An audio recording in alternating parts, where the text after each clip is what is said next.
Hey guys, and welcome back to another episode of your Brains Coach podcast. My name is Angela Shurina. I'm your host. I'm your Brains Coach. And as you learned today, your brain's guardian against phone monster.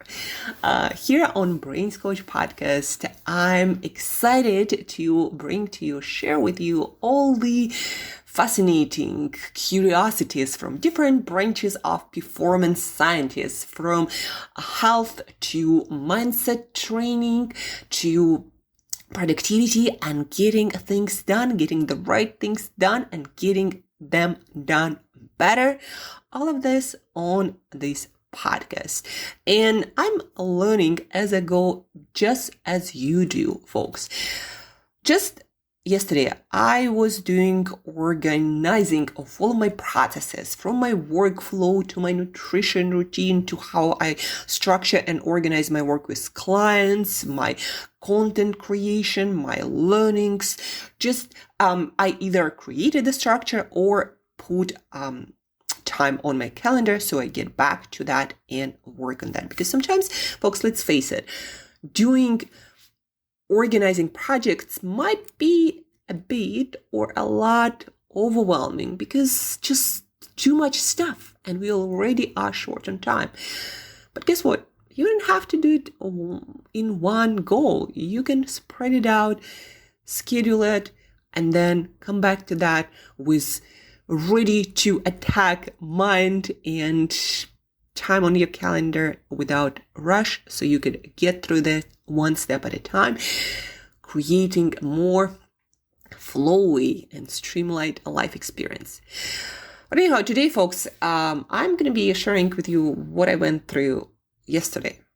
I was working on organizing my workflow and I realized that, heck, I think I'm just like everyone else, addicted to my phone. When I see it, I'm going to use it.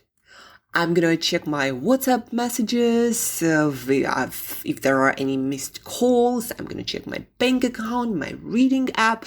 And none of that, let's face it, most of the time is urgent. You could be checking it now or 3 to 6 hours from now. And guess what? It's all going to be okay.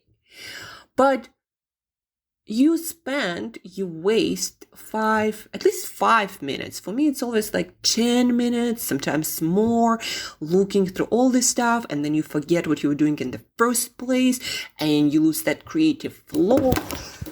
Oh, my phone just fell, but fear not. I was too enthusiastic. We're going to continue. And I realized how much time and also how many ideas I could be wasting, how much productivity is wasted all the time. And then again, my mind is in a completely different space. I'm thinking about these messages or the things and I forget what I was working on to a degree. And then it takes time to get back into focus. And the more you see your phone, well, folks, let's first get back to what we were talking about on our last podcast. Habit or behavior is a function of a person in any given environment. Habit, behavior, any action has this cycle.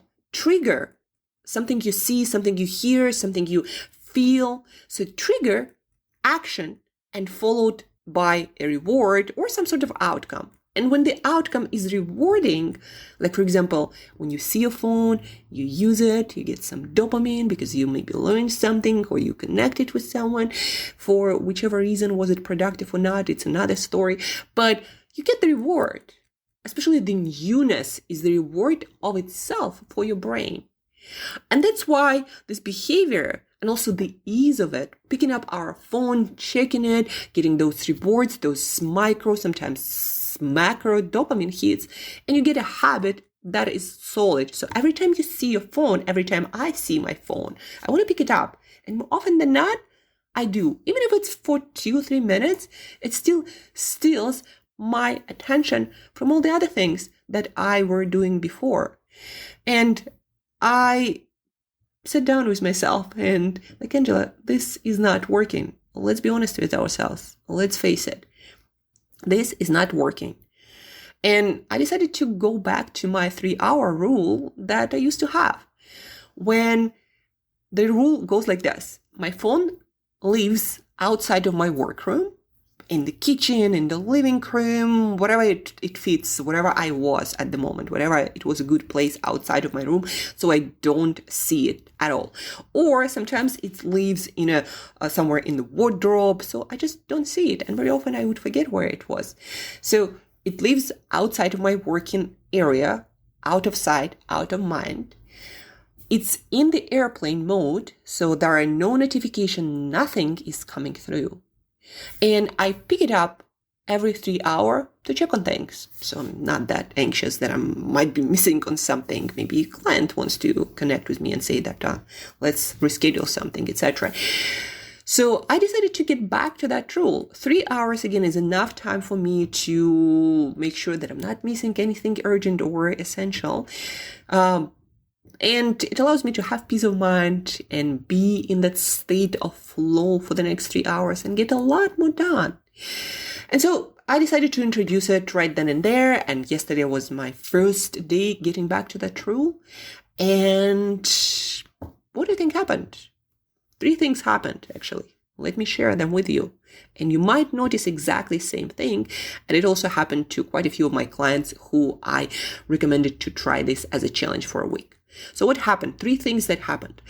I felt more present and more relaxed. Like, you are present for the moment. You're not trying to check something. Your mind can wander, can go into the dreamland and really think about what you're working on instead of checking your phone in those micro moments of rest. So I'm present, I'm more relaxed. I'm not feeling like I'm missing out. I don't have this FOMO or anxiety.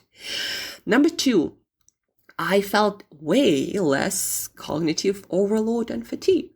Probably because my brain actually had those micro moments of rest here and there when I allowed my brain to wander instead of, again, being glued with my eyes to my screen and thinking about all of the conversations and things happening. How am I going to tackle this or that or this happening?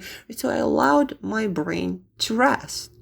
A lot less cognitive overload, and plus a lot less different processes and thought patterns. All of this interrupts the thing that I was working on with this additional information that my brain, of course, had to process.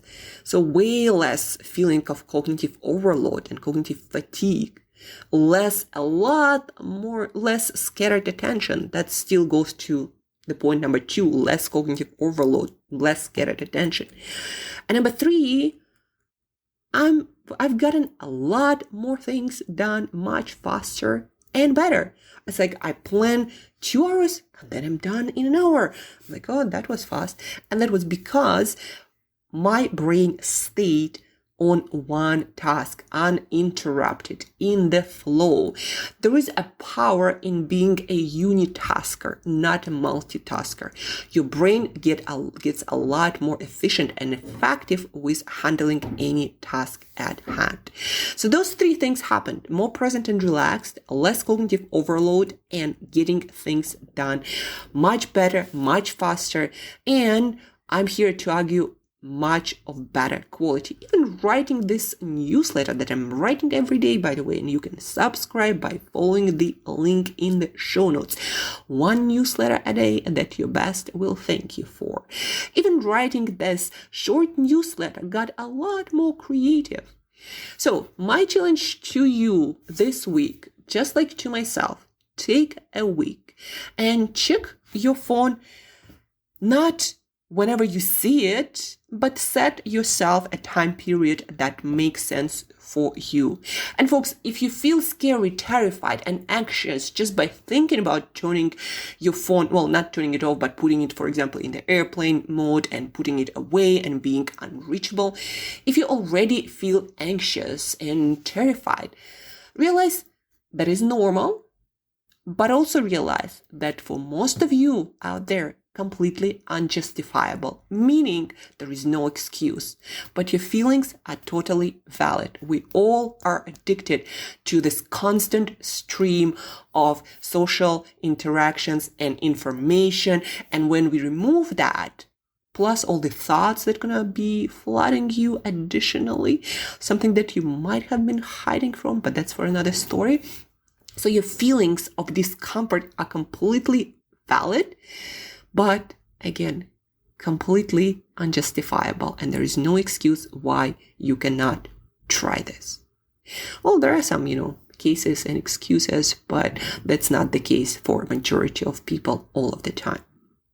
So I'm inviting you, just like I'm inviting myself, to take this challenge and set the rule for your phone usage and put this phone away, out of sight, out of mind. And why is that important? Fun fact, fun study out of a University of Chicago. The study's title goes like this: Brain drain. The mere presence of one's smartphone reduces available cognitive capacity.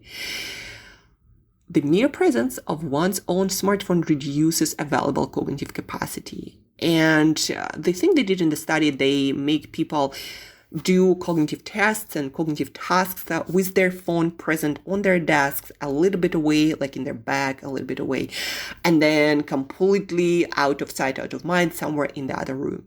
And people's performance on cognitive tasks improved as the phone was placed further and further away. So the link to the study, if you want to dig into that, is in the show notes. Brain drain study. That's the title for short. Check it out and take the challenge. Think about the way you're going to limit your phone this week. Put it away without notifications. Figure out a system. There's always a way to do that. And then test how many more things you get done.